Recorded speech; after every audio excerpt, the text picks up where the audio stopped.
Okay, I hope I'm live now. I'm just logged in.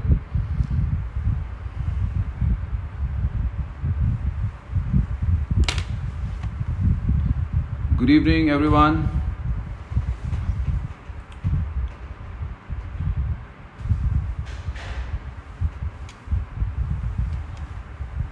Okay, I'll wait for 1 minute more so that people can join, and then we'll start the session.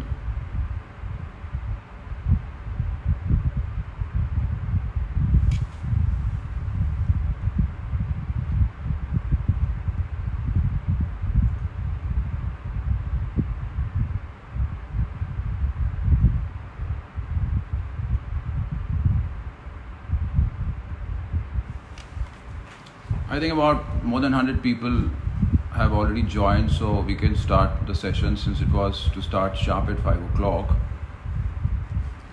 Okay, I would like to start by thanking Lois Witt, who took the initiative to organize this talk, and Mr. Sham Sharma, a renowned advocate of Delhi High Court. He spoke to me and requested that we should start something like this.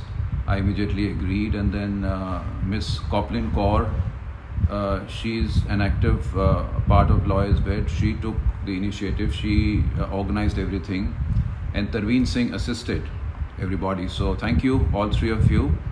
And my endeavor today will be to keep the talk very simple, because I am not addressing only the criminal lawyers. I would like that this talk should be useful for civil lawyers, for law students, and I got call from journalists who wanted to be part of this because they are the one who report crime. I got a call from Tihar jail officials, few of them who are friends on my Facebook, so they all wanted to be part of it. So let's have a general discussion about what criminal law is all about, how the crime is investigated, how the trials happen in the court. So I will start that. As far as I am concerned, my exposure to criminal law started very, very early, when I was in my teens, because I am a third generation criminal lawyer. My grandfather was a lawyer in Lahore High Court. He used to practice criminal law. My father is a great criminal lawyer in UP. So I remember when I was very, very young, I was in my school, maybe 8th or 9th standard, maybe much before that. Since my father was one of the top counsels in that area, so very often in the night, people used to approach him when the crime is committed. In that part of the world, there was a lot of crime at one point of time. So every night somebody will approach him, and in case a request is made to draft the FIR, then he didn't have the stenographer, so he used to wake me up when I was very young, and I used to take the dictations from him. And I remember taking dictation in the most heinous offenses at that point of time. So my exposure, my association with criminal law started very, very early. And I think criminal law is very, very fascinating. And there are a few reasons for that. First is that criminal lawyers deal with the day-to-day problems at the grassroots level, and we deal with the dark side of the life. People approach us only when they are in trouble. They will certainly not approach us when they are having a great time. So criminal lawyers learn from the mistakes of others. We get an opportunity to understand how people commit mistakes, how they land in problems. Sometimes they are not at fault, but still they land in problems.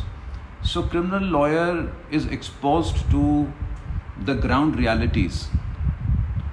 The criminal lawyers are exposed to what is happening in the society. Most of the people are totally oblivious of how the society functions and how a crime is committed.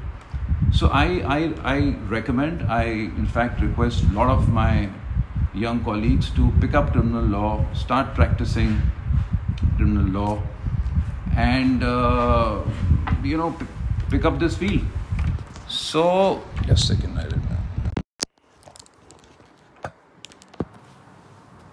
Before I start and before I come on to the intricacies of investigation and criminal trial, I would like to introduce everybody with criminal manual. All criminal lawyers are aware of this book, and this is the Bible, this is Gita for a criminal lawyer. And my recommendation to everyone is pick up one book which should belong to you, not to anybody else. Because we criminal lawyers, we need this day in and day out. This is the foundation of the criminal justice system in our country. So we should have one book which belong to us, which belong to only that person, he or she, so that you can make your notes, so that you can, pick up this book and take out a particular provision. And if your note is there, it will be very handy when you're in the court. So this is the most essential book for any criminal lawyer. Now, coming on to crime. What is crime? Crime is inevitable in any human society. It's the oldest civilization. If you consider, there'll be some section of people who will always violate law, who will always violate some code of conduct which is prevailing in that society. And how paradoxical it may sound, there are some sociologists who say that crime to certain extent helps in promoting the social solidarity among the people. What does it mean? It means that when the crime is committed, people unite. People get together to fight that crime. And I can share a few instances with you, few examples. Nirbhaya rape case is one example. When that incident happened in Delhi, people got together, there were protests, there were candle marches all around. And the result is what? The result is people fought the system. People came onto the roads and persuaded the government to rethink about the laws on rape. And ultimately, Dr. J.S. Verma, Justice J.S. Verma's committee was constituted, and the entire law on rape was revamped, was reconsidered. That's the power of people. So when crime takes place, people get together. Second example I would quote will be this India against corruption. Now, when the corruption was at its peak, then a group is constituted, and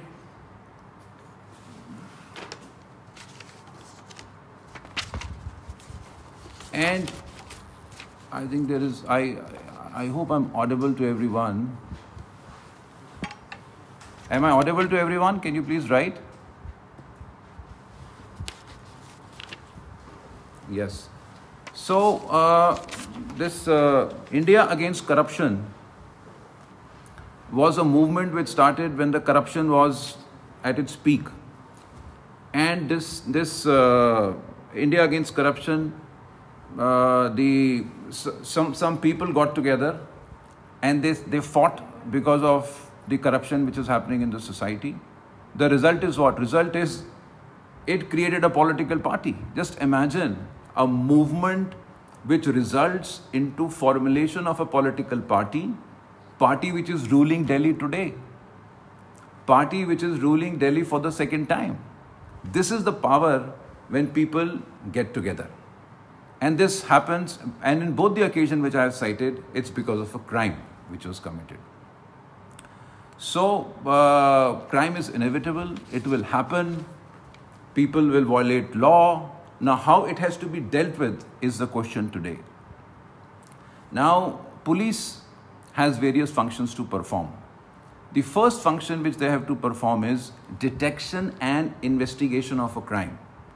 So, when the crime is committed, it has to be investigated. That's the job of the police. Second fundamental duty or function of the police is to prevent the crime. That crime should not happen in the society. So they have to make sure that the preventive action are taken against people who violate the law. And then third and the most important is the enforcement of variety of regulations.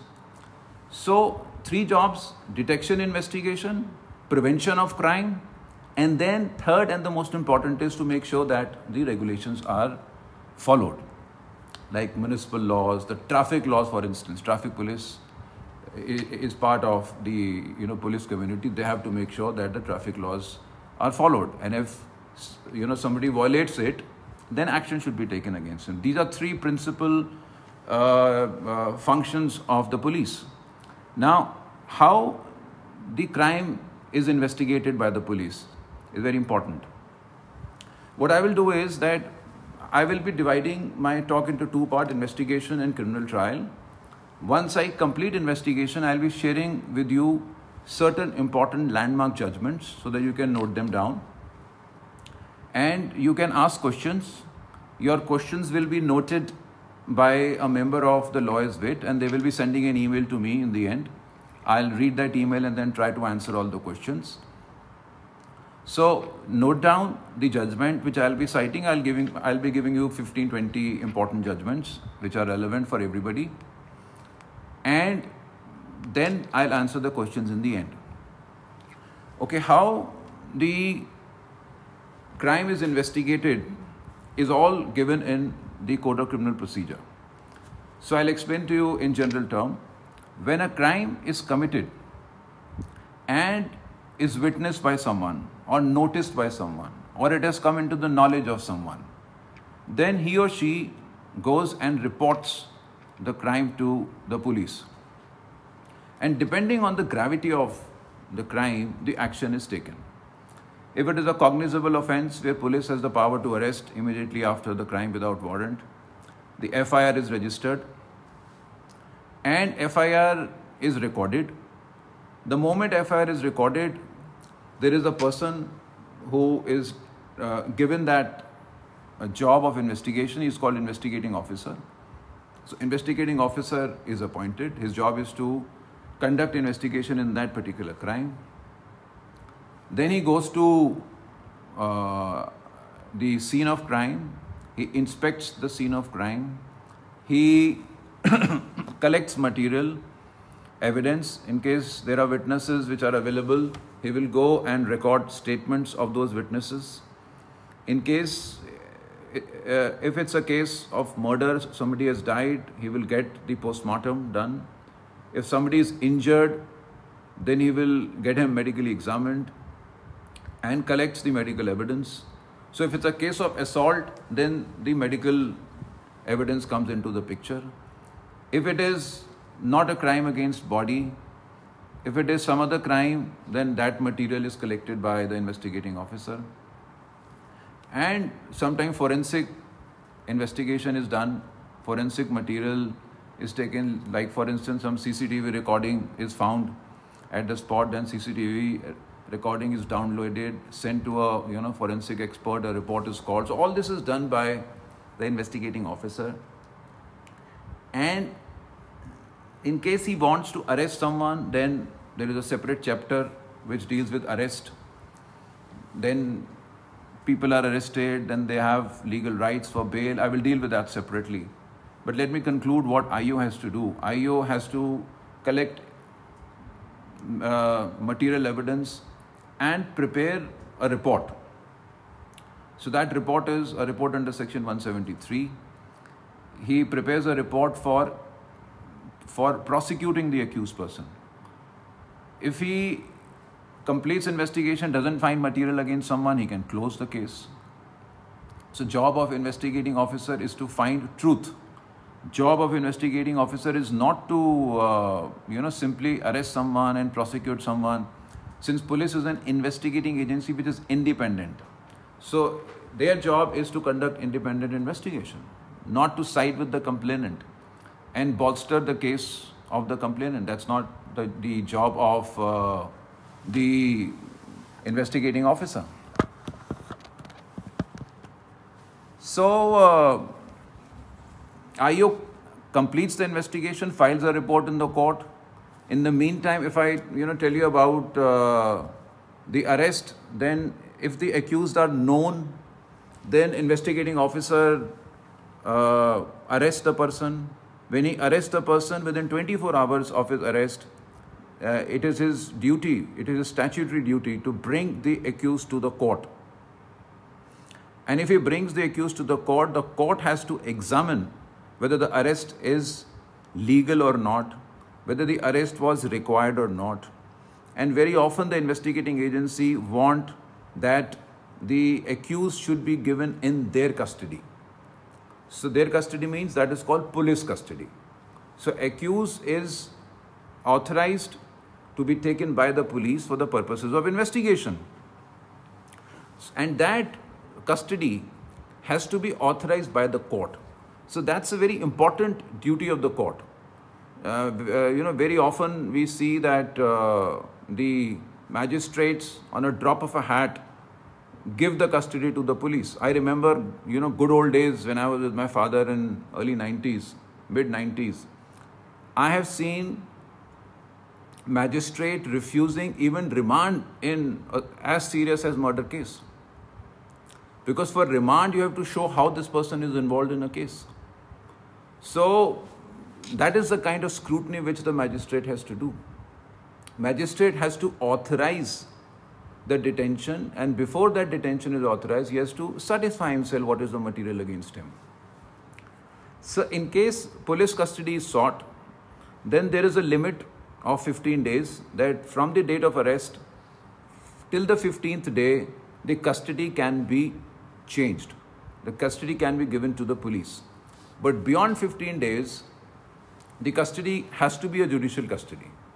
It's a very, very vital aspect of the matter which any criminal lawyer would like to understand, because very often the lawyers are engaged to challenge the police custody.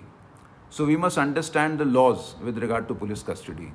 Delhi High Court has rules with regard to custody. CRPC deals 167 deals with the custody of the accused person. And there are various judgments which I will share with you after the aspect of investigation is concluded. So, if the accused is in custody, it is the duty of investigating officer to conclude the investigation in 60 or 90 days, depending on the nature of the crime. If the crime is if the crime is punishable for less than 10 years, it is 60 days. Beyond that, it's 90 days. If the investigation is not concluded within 60 or 90 days, then there's a provision of automatic bail, which is called default bail. If the investigating officer commits a default in furnishing his investigation report, the bail will be granted by the magistrate. It works like an axe. It's an indefeasible right of the accused. Again, there are some judgments which I'll be sharing with you later on custody as well as on default bail. Now, once the charge sheet is filed, once investigation is concluded, charge sheet is filed in the court, then the job of investigating agency is over as far as investigation is concerned. But please examine a situation where accused is arrested, he spent 60 or 90 days in the custody, and only a part charge sheet is filed with regard to this particular accused, but the investigating officer feels that it's a larger conspiracy and he wants more accused to be arrested. Then there is a power of further investigation which is given to the investigating agency. That power of further investigation is under section 173(8). The court, the IO can say that, sorry, with regard to this particular accused person, I have concluded the investigation. As far as others, I am still continuing and I need time. So very often the court grants time to the investigating agency. So this is one charge sheet against one person. Investigation is still going on. If it is completed, charge sheet can be filed against others or a closure can be filed against others. This is a very normal practice considering the magnitude of the offences which are being investigated by the police agencies, particularly in in money laundering cases, where number of accused are much more, where the investigation is very, very wide, where documentary evidence is very, very huge, which you can't conclude in 60 or 90 days, then of course the time is given to the investigating agency to further investigate beyond 60-90 days, and they take their own sweet time. So once the charge sheet is filed, it is now the matter between the court and the accused. The investigating agency goes to a prosecutor. Prosecutor looks at the report, examines the report, can guide the investigating agency that these are the loopholes in your investigation. Please plug the loopholes before you go to the court. So the assistance of a prosecutor is taken at that stage, and then charge sheets are filed. Charge sheets are examined by the court before the cognizance is taken. And in certain cases where some kind of sanction is required, which is mandatory, the sanction is sought. And when sanction is taken, then it is examined by the court and cognizance is taken. So the court, now the trial begins. So now from the police, from the domain of the police, we come into the domain of the court. So I'll just repeat it. Crime committed, investigating officer appointed, he has massive powers of investigation. He goes to the spot, collects material, and in case required, arrest the accused, record the statement of the witnesses, compile the evidence which he has collected, and place it before the court for consideration. Okay, this is a very simple process, but it takes a long time, because the expert reports take its own time. The laboratories which we have, the forensic labs which we have very few number of good forensic labs. So when the IO has to take the report with regard to a voice sample, for instance, there is a case of interception of telephone conversation, then a sample has to be taken, sample has to be matched with the conversation. In case there's a letter, then the handwriting has to be matched. Sometimes the investigating agency requires tools of investigation, like narco-analysis test, like lie detector test. There are many tests which are tools of investigation. They may not be admissible in evidence, but police can make use of these tools to gather information. And now, just one more aspect of arrest I would like to address on, and then I'll come on to the court proceedings. So arrest, as I told you, if accused is arrested, within 24 hours, investigation should be concluded, or else he has to be brought to the court. Court will authorize the detention, and police detention can only be for 15 days. Now, during this period, accused has a right to file regular bail because he is already in custody. He has a right to file bail. So he will approach the court and satisfy the court that, look, I am in custody, IO has arrested me, I am not required for further investigation because he has already examined me, my custodial interrogation is over, so release me on bail. He will try to satisfy the court that he has deep roots in the society, he will not tamper with the evidence, and he will not violate any terms and conditions, will give surety whatever is wanted by the court, so that he is released on bail. So bail is a very, very significant aspect of a criminal lawyer's practice, because a successful lawyer is the one who gets bail at the earliest. The success and failure of a lawyer depends on how early you can get bail. So bail applications are filed under section 437 and 439 of CRPC when they are in custody. There are various judgments, and there are judgments after judgments under when and how the bail should be granted, what are the parameters, and whether bail can be cancelled once granted or not. And sometimes what happens is that the accused who is not available at the spot, who's not arrested by the police but has an apprehension of arrest, he goes to the court and asks for anticipatory bail. And anticipatory bail is a provision which protects the liberty of the accused before arrest. And that again is a very, very significant part of our practice, where A lot of anticipatory bails are filed when there's an apprehension of arrest, and the bail applications go till Supreme Court. Starts from Sessions Court, then High Court, then Supreme Court, and you must have witnessed in the last about 6 months to 1 year. There's so many arrests which have taken place in SFIO cases, PMLA cases, and the matters have got in Supreme Court. Again, it's a massive field, and there are so many judgments. I'll try to share few with you on bail also. So these are the nuances of criminal law pertaining to investigation. So I can share with you few judgment which you can note down. I told one of my colleagues to prepare me a list, give me a list of. Okay, so with regard to the registration of FIR, now what happens is very often complaints are filed to the police and they don't register the investigation. They don't register the FIR. And of course, the complainant is quite aggrieved that why the FIR has not been registered.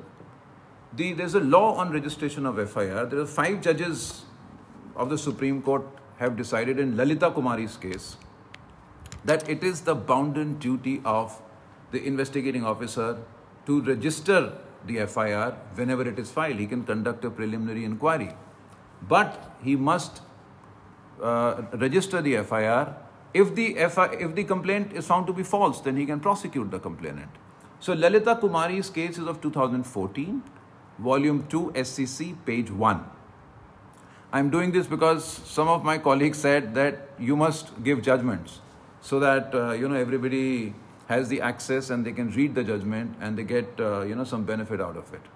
Now, another aspect which is very important with regard to registration of FIR is that when the FIR is not registered, in spite of requesting the SHO or requesting the senior police official, the complainant has a right to go to the court. Complainant has a right to go to a magistrate and request that the FIR is not being registered in spite of complaint being filed. So kindly direct. So magistrate directs the police to register. There is one significant judgment of Priyanka Shrivastava versus State of UP. This is 2015, Volume 6, SCC, page 285. Priyanka Shrivastava versus State of UP. The first one was Lalita Kumari versus Government of UP, 2014, 2 SCC, page 1. And another very significant judgment is Sakeri Vasu, where magistrate has the power to supervise the investigation. Investigation which is conducted by the IO is supervised by the magistrate. The magistrate has to see what is happening, whether proper investigation is conducted or not. That is Sakeri Vasu versus State of UP, 2001, Volume 6, SCC, page 181. Okay, and another very significant judgment on arrest. As I told you, IO has to decide whether to arrest an accused or not. So there is a law of the Honorable Supreme Court which says when the offence is punishable only up to 7 years, you decide in advance whether you would like to arrest the accused or not. Section 41 of CRPC. So there is a judgment given by Supreme Court which lays down the guidelines. You just can't arrest anyone for committing an offence up to 7 years. Just like that, you have to satisfy your papers should reflect why do you want to arrest him. That judgment is Arnesh Kumar versus State of Bihar. That is 2014, 8 SCC 273. 2014, 8 SCC 273, Arnesh Kumar judgment. The power of the IO to arrest and how it is controlled and circumscribed. Another judgment which is important for everyone should be TT Anthony versus State. This shows that there can't be 2 FIRs with regard to same transaction. If one FIR is registered, there can't be second FIR with regard to the same facts. So TT Anthony versus State of Kerala, 2001, 6 SCC, page 181. Again, a very, very significant judgment. These are judgments which we use almost daily in the court. Any good, busy criminal lawyer will be reading this day in and day out. Every week he'll be citing this judgment. One more important judgment on the fact that the police custody can be only for the first 15 days. The landmark judgment of 1992 Supreme Court, which is CBI versus Anupam J. Kulkarni. 1992 3 SCC 141. This is the first judgment which laid down the law that the police can ask for custody only in the first 15 days of the arrest, not beyond that. A very significant judgment. I had stated something about if the investigation is not conducted within 60 or 90 days, there will be a default bail. The landmark judgment on that point is Rakesh Paul versus State of Assam. Rakesh Paul versus State of Assam, 2017, 15 SCC 67. Now, this judgment says that if the charge sheet is not filed within time, then there has to be an automatic bail. Even if the accused does not file the application for bail, does not exercise that right, still it is the duty of the magistrate to release him on bail. So a very significant judgment which had thrown light on a lot of grey areas. So these are few judgments with regard to the investigation. Now, before I come on to the trial, there is one very important aspect you must understand. There are three and four important basic principles of criminal law, of criminal jurisprudence. First is the presumption of innocence. Now we are in the court. The investigation is over. When the trial starts, now we have to see how the justice system pertaining to courts work. Four things you must keep in mind. One is presumption of innocence, that accused is presumed to be innocent until proven guilty. Please keep that in mind when you strategize something for a case. Two, that burden of proof is always on the state. Burden of proof is always on the police. They have to prove their case. They have to establish the case beyond reasonable doubt, not the accused. It is their job.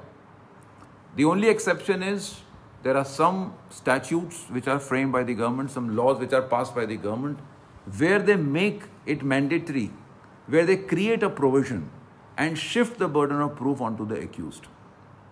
In IPC, there are only two offences, abetment to suicide and dowry death, where if certain things are fulfilled, then the burden shifts, not otherwise. Otherwise, in every case, the burden of proof is on the state. Okay? Third principle is right to remain silent. Article 20, clause 3. No person accused of an offence shall be compelled to be a witness against himself. So right of silence is a very, very sacrosanct constitutional right available to an accused. Fourth is double jeopardy. Article 20, clause 2, that a person cannot be tried and convicted for the same offence twice. Right? These four things you have to keep in mind when you go to the court, when you fight any litigation on behalf of an accused. Right? Now, when the charge sheet is filed, now we are in the domain of the court, how the trials takes place. Now, we all know the CRPC will tell everybody that there are different procedure of trials for different offences, depending on the gravity. If there is a minor offence, there will be a summons trial. If it is a bit graver, there will be a warrant trial. If it is really grave, then it will be a session trial. Session trial is the next level. So, summons trials are trials which are quick, which happen early. The procedure is such where it should conclude early. Warrant trials happen before a magistrate. Summon and warrant both are tried by magistrate. Session trials are tried by session courts. So there are three different procedures which are given in the Act. There are 3 different chapters. I can give you the chapter. The session trial is given in chapter 20, warrant in chapter 19, and someone's trial in chapter number 18. So 18, 19, 20 are very important. Now when the matter goes to the court, the charge sheet is filed. Now the work of the Honorable Judge starts. He has to apply his mind. He is not bound by the opinion of the investigating officer. I always argue on this. I always, we all criminal lawyers, good criminal lawyers have to argue this, tell the court it's not binding on you, please apply your mind. And you should come to the conclusion whether this is a case which requires trial or not. So this is the stage of arguments on charge. If it is someone's trial, warrant trial, it will be tried by magistrate. If it is session trial, it goes to the session. It will be filed before a magistrate. He'll commit it to a higher court. He will apply his mind, takes cognizance, send it to the sessions court. So session court, higher court, the magistrate is a lower court. Their job is to now frame the charge. Now there are hundreds of good points which are involved here, very interesting propositions. What will be the jurisdiction of the court at the time of framing of charge? Whether the documents which are in favor of accused can be filed by him or not. These are all finer issues which we will take in the next level. Today we are confining this discussion purely on general principles, but later on I will sit with the organizers, we'll pick up issues, various issues in the trial, and then try to go and, discuss them in detail. So, but in general, now I'm discussing with you the trial procedure. The jurisdiction of court at the time of framing of charges, when the judge feels that the case has that there is a grave suspicion that accused has committed the offence, then he will frame the charge so that the trial starts. Earlier, 10 years back, 15 years back, a lot of discharge used to take place. Nowadays, the discharge are very limited. It's all the mindset of the judges. The mindset of judges, the jurisprudence changes with the changes in the society. So nowadays, the thought process of the judges is, even though there are 2 views possible, but let there be a trial. At least the prosecution will be happy the trial is conducted. And in case he has to be acquitted, the accused will be acquitted. My personal view is that is wrong. I always feel, and sometimes we have to argue with so much of intensity, try to convince the court, please, this is a case where we should not waste the judicial time. This is a case where accused deserve to be discharged. I mean, there are cases where in murder cases accused have been discharged. In conspiracy cases, the accused have been discharged at such a preliminary stage, but not now. It's very seldom we find, discharge nowadays. Maybe the time will change. But as of now, the discharge are very less. So the trial starts here. The prosecution witnesses are brought by the prosecutor. They are examined. Then they are cross-examined by the defense counsels. And the trial starts. 2 very significant provisions of law, which are general, which you all should know, is that beyond the charge sheet, if additional material is required to be examined, the prosecution has a power to do it. Sometimes they recall their witnesses. Sometimes new witnesses are called. Sometimes new evidence has to be brought. There is a provision under 311. Just note down that, read CRPC, you will understand what I am saying. Then there is a provision which is very important, is 319. Suppose charge sheet is filed only against few accused persons, but during the course of trial additional evidence comes. Then the court has the power to call an additional accused, an additional person to face the trial. 319 CRPC, right? 311, 319, you must understand. And then with regard to cross-examination, we have to have a session on the Evidence Act, how cross-examination is conducted, what is the relevance, what's the relevance of 161 statement. That's a completely different domain. So evidence starts, evidence concluded. Once the evidence is concluded, the accused is asked to say, not just imagine, see the plight of the accused, starting from FIR, investigation, charge sheet, charge, evidence. In our criminal justice system, now for the first time, the accused is asked, please tell us what you have to say. Right? Now this period of recording of evidence takes considerably long period of time. It's a very, very long time. In our country, we still use the typewriters, we still use the computer to type. Unlike many other countries, I had an opportunity to conduct a trial in Greece, where everything was digitally recorded. I remember the day when the evidence was recorded, all witnesses were called in the court on one single day, 20 witnesses standing outside the courtroom. The witness is called, he's standing in front of the court is asking questions, lawyers are asking questions, cross-examination is being done, nothing is typewritten, everything is digitally recorded. So within 15 minutes, 20 minutes, the evidence is concluded and the transcript is prepared subsequently. So I have seen 10 to 15 witnesses examined on one single day because they are digitally recorded.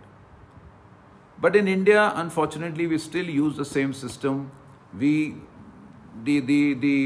typist type line by line, and then proof checking is done, and then ultimately signature. If the witness, the evidence goes in 30, 40, 50 pages, goes on, it takes all the time.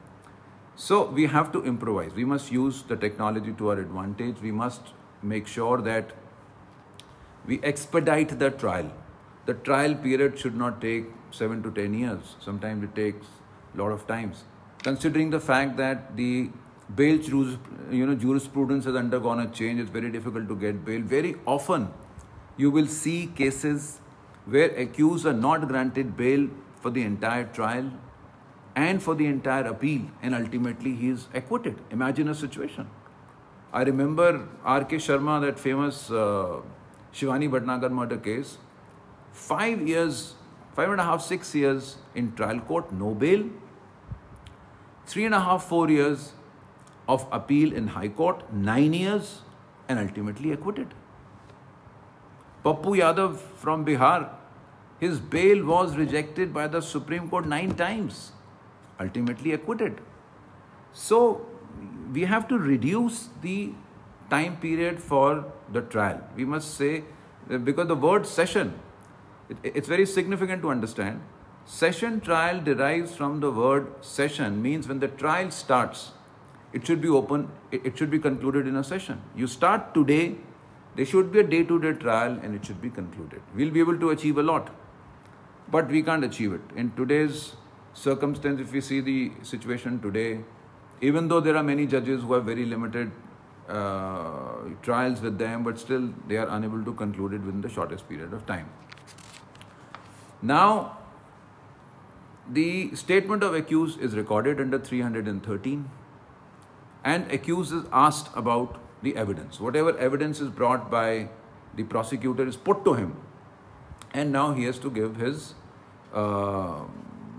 response.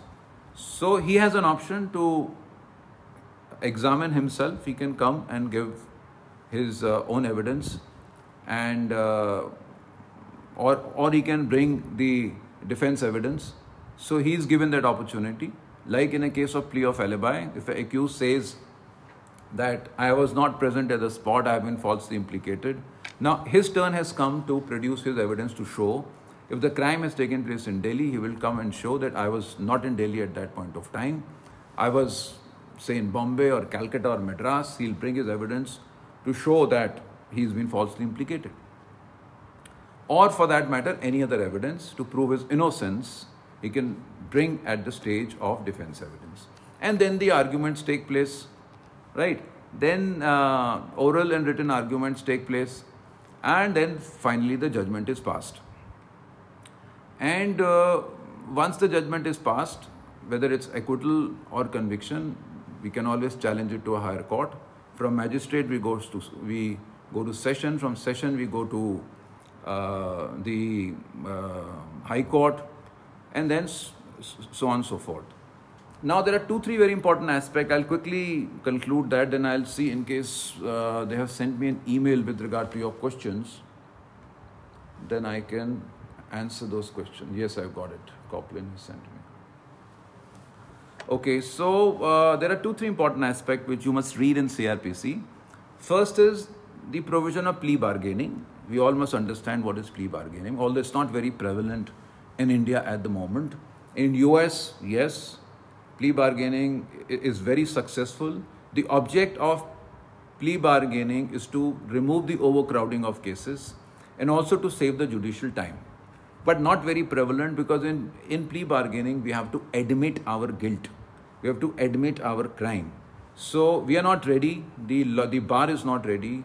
The accused are not ready to even accept that they have committed the crime. They want acquittal. So not many people opt for plea bargaining. Then there is an issue of grant of pardon, tender of pardon of the accused, 306, right? So the prosecuting agency has the power to ask for pardon of one of the accused in case he comes forward in the court and gives a larger disclosure. He throws light on the crime. He gives more material to the court which the investigating agency could not collect. So that is one provision which very often CBI uses it. Delhi police, normal state police, they don't advocate, or they don't follow 306, but CBI does it very often. And the third and important is compensation. This entire objective of criminal justice system is, one, to punish the criminal, second, to give justice to the victim. So therefore, if there is only punishment, no justice to the victim, it will be considered to be a futile process. So in every case, the court has to do justice, also satisfy the victim. That's why the definition of victim was changed. I think somewhere in 2016-17, the definition of victim was broadened up. And, a lot of people who are affected by the crime are also covered in that. So their compensation is also very important. Now, I've just got an email. I think they have prepared questions. So I'll read the question and I'll try to answer it. Is there a due process for appointing an IO? If yes, not followed, can it lead to mistrial? By Mr. Siddhant Singh. Well, IO is appointed at the police station level. Normally, it is appointed by the SHO, because the IOs are from the level of sub-inspector to inspector, depending on the crime, and also sometimes a senior official if the statute prescribes. Like in IT Act, Information Technology Act, the IO has to be a senior level officer of the ACP or DSP. In Scheduled Caste, Scheduled Tribe Act, also the IO has to be at a senior level. But the appointment of IO normally is in routine, and they keep on changing also. It's not necessary that every time the IO says. The IO changes, because if the IO is transferred from one police station to the other, then he is changed. So there is no due process which is there for appointment of IO, right? Course of action available in case IO fails to file report within statutory time by Manvi Gola. This I think I have already addressed. If the charge sheet is not filed within time and accused is arrested, then it deserves to be released on mandatory bail under 167(2). I've already given you a judgment of that. So that is one case. So I think that answers. How to calculate the time of default bail? This is by Mr. Jatin Sehgal. The 60 days and 90 days are calculated on the basis of the period of custody. Now, if the accused is arrested, say for instance today, and produced before the magistrate today, then we'll exclude this day. But if he's arrested yesterday and produced today before a magistrate, then the counting starts from today till the 60th day. 60th day evening, the charge sheet has to be filed. If it is not filed, then default bail will lie. And if the 60th day is a holiday, for instance, 60th day is a Sunday, then the charge sheet can be filed on Monday. There are some judgments that because it was a holiday, 60th day is a holiday, therefore the IO could not file. Therefore, if he files on Monday, it was accepted by the court. And then can accused seek further investigation and show some documents to show his or her innocence by Karanbir Singh? Well, there are conflicting judgments. There are some judgments which say that it's only police which has the power to conduct investigation. But these directions are passed in writ jurisdiction or in 482 by a higher court. Magistrate does not have the power to direct if the accused files an application. But accused, if he goes to the High Court, files a writ petition under the Constitution, says that my Article 21 is violated because there is a gross violation, or the investigation is not properly conducted. There are gaps in the investigation. He points out some relevant facts. Very often I have seen the High Court intervenes and directs further investigation under writ jurisdiction, not before the magistrate. What remedies does informant complainant has in case police files a closure report in the court by Vipin Singh Rajput? Mr. Rajput, when you go through the CRPC, you will see that if the closure report is filed, the closure report has to be accepted by the magistrate. If it is not accepted by the magistrate, then magistrate can on his own say that I don't accept. But before that, he gives a notice to the complainant. So complainant has a right. Complainant will be called. No case can be closed without hearing the complainant. Complainant will be called. He will be permitted to file a protest petition. Protest petition will be looked into by the court, and then a decision is taken. So complainant is never remediless. Complainant has options which he can exercise by filing protest petition and seeking cognizance in the matter. Section 302, can the period for filing the charge sheet be kept in abeyance qua the COVID-19 impact with respect to limitation by Parmesh Bali? Well, I don't think so, because police is still working, although they are not conducting normal investigation. About 4-5 days back, I was approached on the same proposition of law. 60th day was falling on 14th. I guided them, please file the application on 14th. If the charge sheet is not filed, then we will press for bail. On my advice, the briefing counsel went, filed the application under 167(2), but when we went to the court, we found that charge sheet was already filed 4 days back. I don't think the police will take that risk, particularly in heinous offences, not to file the charge sheet in time. But yes, in case charge sheet is not filed, although this issue is never raised, never considered by any court, that because of COVID-19, the charge sheet is not filed within time. But when a question like this is considered by the court, then they will consider Article 21, that why one person should languish in jail just because the investigation is not happening. So according to me, he will get the benefit. What is the general term of maximum arrest until a sentence decision is passed by the court? What is the general term of maximum arrest? I don't understand this. Let me read the others in the meantime. Are the anticipatory bail matter of public record? If you read the Delhi High Court rules, what are the material which are of public record? I argued recently before a court, I don't want to name the accused. In that case, we told the court that don't give the investigative material, charge sheet and documents to a third party, including the journalist, because this is a matter which is confidential between the court, the prosecutor and the accused. Why should third party be given the documents? I'm talking about charge sheet and documents. My argument was upheld by the court. There's a detailed judgment passed that yes, these documents should not be shared with the third party because they are outside the purview of CRPC. Coming back on your anticipatory bail applications, those bail applications are not public record. Delhi High Court says in criminal matters, the public record, the record of the case will become public only when it is disposed of, when the judgment is passed. When the judgment is passed, anybody can take copies. That's the High Court rule. It's very clear. Any good judgment on the aspect of transit bail, Mr. Pradeep Khatri. The transit bail is given when accused is arrested in a state or in a district, but the investigation is conducted outside. For instance, crime committed in Calcutta, FIR in Calcutta, the accused is resident of Delhi and he seeks transit bail. I'm talking about anticipatory bail. Transit anticipatory bail, please protect the accused so that he goes to Calcutta and applies for anticipatory bail. Very often, time is given to the accused person to go and seek bail in that court, depending on the distance. If it is UP or Haryana, maybe 3 or 4 days. If it's Calcutta, maybe 10 days.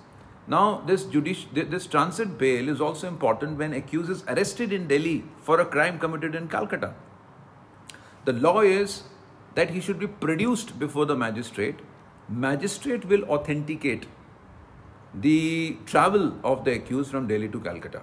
There we have an option of filing bail and saying that he will cooperate. All those grounds of bail can be agitated before a magistrate.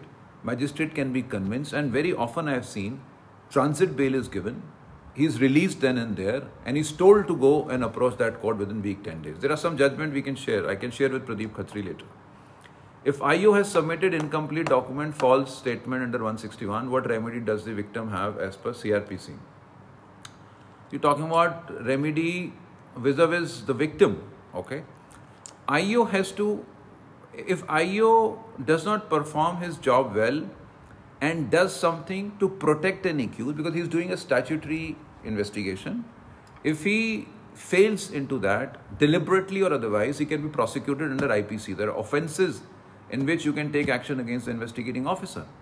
In fact, during COVID-19, I argued a case last week for a senior police official. Allegation against him by the same situation is that he had not conducted the investigation properly. So therefore, action should be taken, and court directs registration of FIR against the investigating officer.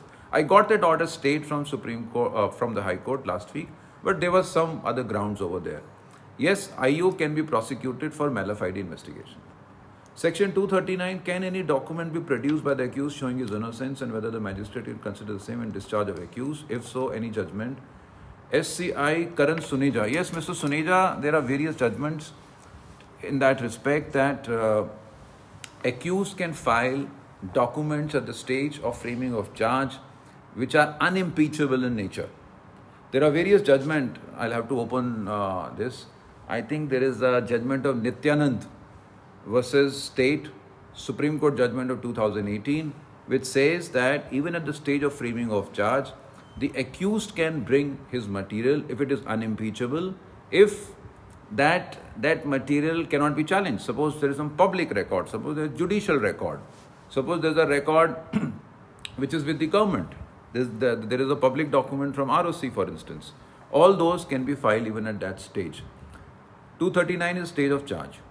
2 FIR on same fact can be registered, but if multiple persons are affected by same act of one person, can separate FIR be allowed to be registered against that person by such multiple persons? Yeah, well, there are again conflicting judgments. I argued the same point in the year 2005, about 15 years back, in the case of finance company, where there are multiple accused persons, multiple victims all over the country. We went to Supreme Court, says club everything, make one case. The Supreme Court said, sorry, every investor has a right to file a case. It's a different crime, different cause of action, different affairs can be filed. But according to my personal experience, the economic offences being very often club the number of witnesses, file one charge sheet in the court. It's easier to prosecute the accused person. Okay, question number 13. Can the court frame charge of 302 IPC when in the charge sheet police has levelled the charge of 304 IPC? Ms. Sakshi Kakkar. Yes, madam, very much possible. As I told you that the opinion of the IO is not binding on the court. Opinion of the IO is 302. If the magistrate or the sessions court comes to a conclusion that there is no material to show that there was a intention to kill, there was only knowledge, then even charge under 304 can be filed. That depends on the court. Can magistrate ask for further investigation before charge? Yes, Mr. Himanshu Sharma. Of course, there are three options which are available with the court. A very old H.S. Bain's judgment and Tularam judgment with regard to jurisdiction of the magistrates. When a closure is filed, there are three options: accept it, reject it, and ask for further investigation. But further investigation, suppose the IO himself comes and makes a request. Further investigation can be allowed even before the charges are framed. And as I told you before, that in writ jurisdiction, if the grievance is made by the accused, then I have seen few cases where the court has intervened and court says, now you investigate these parts, these points which have not been investigated, and file a report. So it can be done. Can an application under 294 CRPC be filed at the time of argument on charge? Mr. Baljit Singh Dheer Saab is there. Yeah.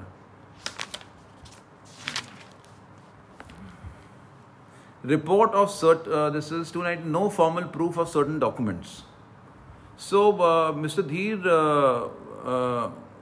actually this 294 is an exercise which is done at that stage itself when the argument on charge are happening, where they say that no formal, in fact it starts after the charges are framed, when the trial starts. So application can be filed only during the time of trial when the formal proof of a particular document is not required. The objective of 294 is to curtail the time of the trial, not to waste the time of the court. So just like in civil cases we have admission denial, we can't have admission denial here. But we can take proof of certain documents which are admitted documents so that we don't waste time in calling witnesses and getting them exhibited. If the accused denies the charge and proves that the complaint has been withdrawn by the prosecutor, can the case be closed? Priyanka Batra. Well, the withdrawal of prosecution is under section 321 of CRPC, and 321 is very, very clear that it is a prerogative only of the prosecutor to withdraw the prosecution.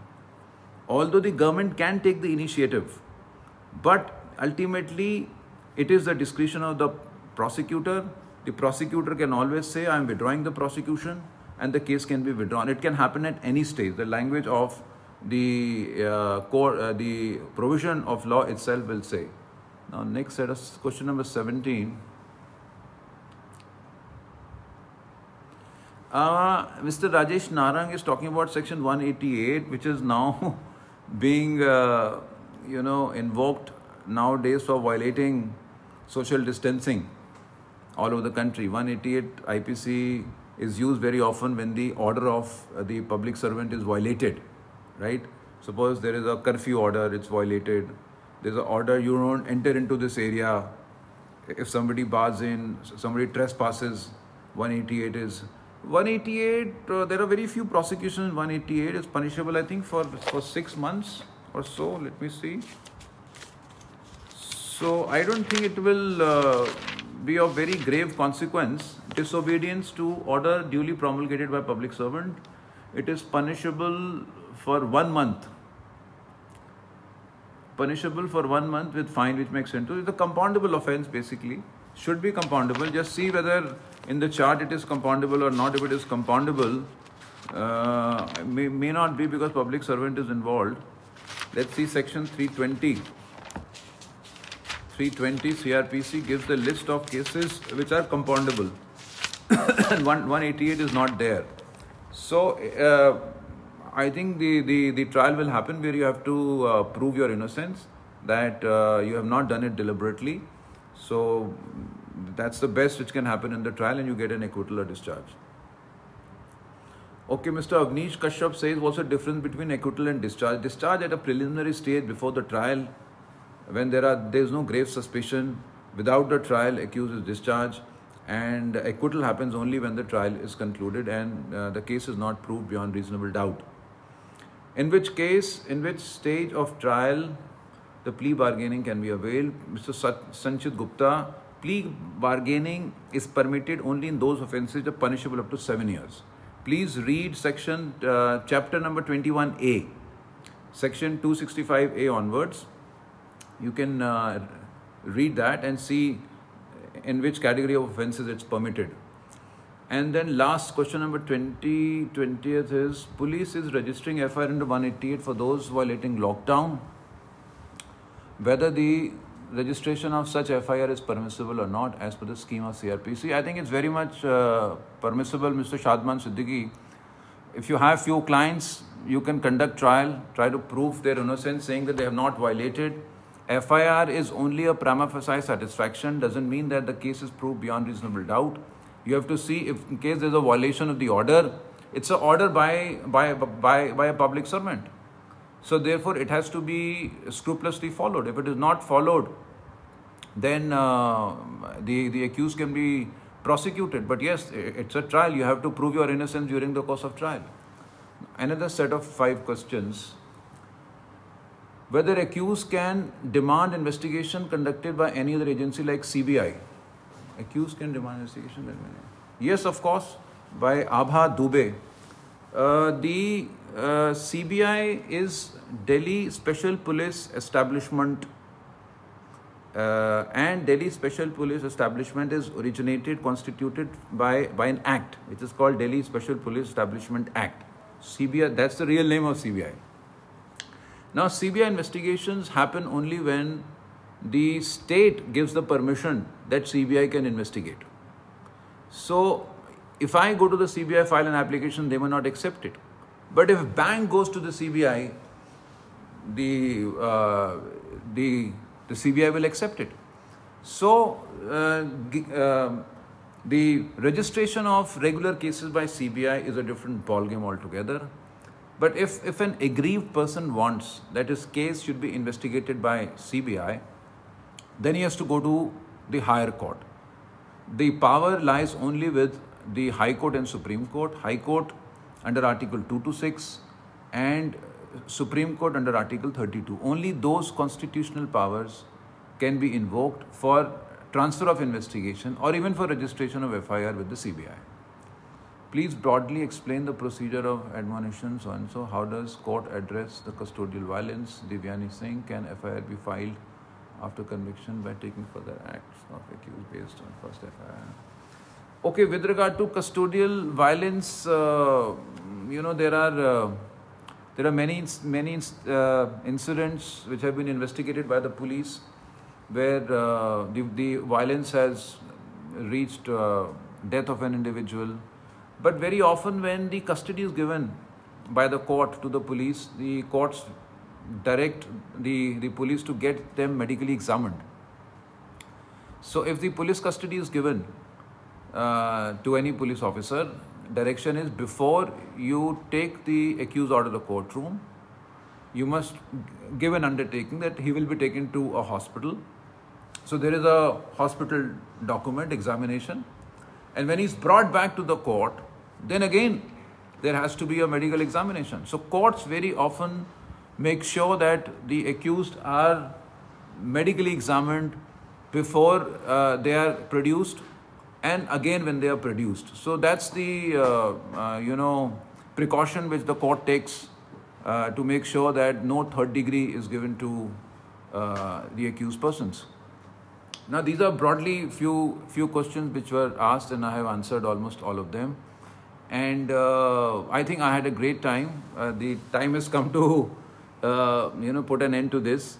But this was the general idea of how the investigation is conducted. Charge sheet is filed, and we'll certainly come back and we'll have a more specific provisions, specific discussion where we can go in depth about those propositions of law. And thank you so much. I just wish that you all take care of yourself, be safe at home, be quarantined, follow social distancing, follow the orders passed by the government so that we are not prosecuted under 188, as Mr. Shadman Siddiqui asked me. So take care of yourself, and I'll see you again. Thank you. All the best. Take care.